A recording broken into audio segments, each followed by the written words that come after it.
ही योजना राज्य शासनाच्या माध्यमातून राबवण्यात आली होती आणि त्याला सातत्यानं 2 ते 3 वेळा मुदतवाढ सुद्धा दिलेली होती। आता शेवटची मुदतवाढ ही 31 डिसेंबरपर्यंत देण्यात आलेली आहे। आजपर्यंत जेवढा रिस्पॉन्स आमच्या डिपार्टमेंटला हवा होता तेवढा रिस्पॉन्स मिळाला नाही, ही वस्तुस्थिती आहे। जवळजवळ 50% गाड्यांना हे HSRP नंबर प्लेट लावल्या गेलेल्या आहेत, परंतु उर्वरित गाड्यांना सुद्धा सुरक्षिततेच्या दृष्टिकोनातून लावणं गरजेचं असल्याकारणानं ही शेवटची मुदतवाढ आम्ही ठेकेदारांना दिलेली आहे। निविदा प्रक्रिया राबवल्यानंतर 3 ठेकेदार निश्चित झाले होते, परंतु आता फक्त त्या 3 ठेकेदारांवर अवलंबून आम्हाला चालणार नाही।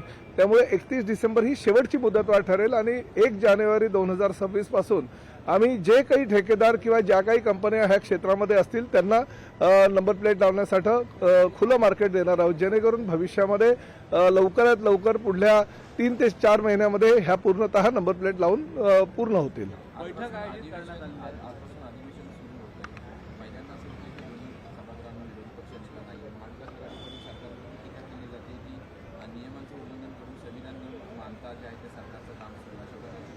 बघा, टीका विरोधकांकडनं अधिवेशन चालू झाल्यानंतर किंवा त्या दरम्यान ह्या होतच राहणार। प्रामुख्यानं काल भास्कर जाधव, विजय वडेट्टीवार यांनी अशी भूमिका घेतली की दोन्ही सभागृहामध्ये विरोधी पक्षनेताही नाही आहे आणि त्यामुळे हे कामकाज कसं चालणार, तर त्यांना त्यांच्यावर खरं तर विश्वास असायला हवा। मला आठवत आहे की छगन भुजबळ शिवसेनेचे एकमेव आमदार असताना ते सभागृह दणानून सोडायचे। आता यांच्याकडे एवढं 58चं तिन्ही महाविकास आघाडीकडे संख्याबळ असताना हे घाबरतायत कशाला? विरोधी पक्षनेता म्हणजे सार्वभौम नसतो।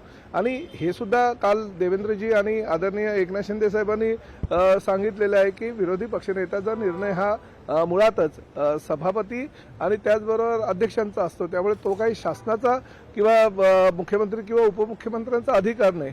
आणि तरीसुद्धा अध्यक्ष आणि सभापतींनी सांगितलेलं आहे की ह्या अधिवेशन काळामध्ये ते त्यांची भूमिका निश्चितपणे पूर्ण करतील। परंतु शेवटी 1 सदस्य असू द्या किंवा 58 सदस्य असू द्या, जेवढा विरोधी पक्ष नेत्याला बोलण्याचा अधिकार असतो सभागृहामध्ये तेवढाच बोलण्याचा अधिकार इतरही सदस्यांना असतो, त्यामुळे त्यांनी घाबरून कशाला जावं? 237 हे संख्याबळ महायुती सरकारकडे आहे म्हणून ते घाबरून काही ना काही पळवाटा शोधतायत आणि त्यामुळे हे विरोधी पक्षनेत्याचा त्यांनी आव आणण्याचा प्रयत्न केलेला आहे। विरोधी पक्षनेत्यांचीच गरज सभागृहामध्ये असं मुळात काही ठरलेलं नाहीये। आणि आजपर्यंत केंद्रामध्ये सुद्धा ज्यावेळेस काँग्रेसचं संख्याबळ नव्हतं त्यावेळेस 2019 ते 2024च्या दरम्यान विरोधी पक्षनेता म्हणून काय काँग्रेसनं काम केलेलं नाही असं नाही, काँग्रेसनं चांगली भूमिका निभावली आणि म्हणून 2024 मध्ये त्यांचा विरोधी पक्षनेता झाला। तशीच पद्धती ह्यांनी सुद्धा या ठिकाणी जर अंमलात आणली तर 2029ला निश्चितपणे त्यांचा विरोधी पक्षनेता हा सभागृहामध्ये दिसेल। नाही बघा, भास्कर जाधव मला भेटले, काही चर्चा झाली, काही राजकीय चर्चा झाली, शेवटी माझे जुने मित्र आहेत। 20 वर्ष सभागृहामध्ये ते आणि मी एकत्रितपणे काम करत असताना कोकणातले आमदार म्हणून आम्ही एक दुसऱ्यांकडे विविध कामांसाठी जात असतो। ते जेव्हा नगरविकासचे राज्यमंत्री होते तेव्हा मी त्यांच्याकडे माझं कामं घेऊन जायचो। आज मी परिवहन मंत्री आहे, त्यांच्या मतदारसंघामध्ये बसेसचा काही विषय आहे आणि काही नवीन बसेस त्यांना चालू करायच्या, त्या संदर्भात त्यांनी जर माझ्याशी चर्चा केली असेल तर मला असं वाटतं कोणाच्या पोटामध्ये दुखायची काही गरज नाही आहे। भास्कर जाधव आणि आम्ही चांगले मित्र आणि शेवटी कसं आहे की राज्यामध्ये ऑपरेशन टायगर चालूच आहे, त्यामुळे त्याचानी ह्याचा काही तुम्ही हे जुळवायची गरज नाही। संकेत आहे।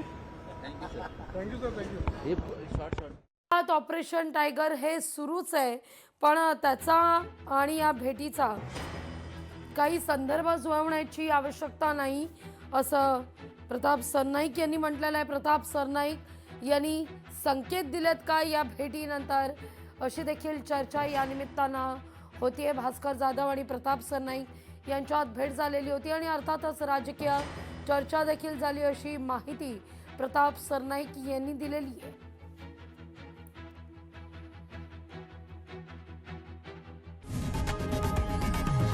लोकशाही मराठी ऐका, पहा, जागरूक रहा।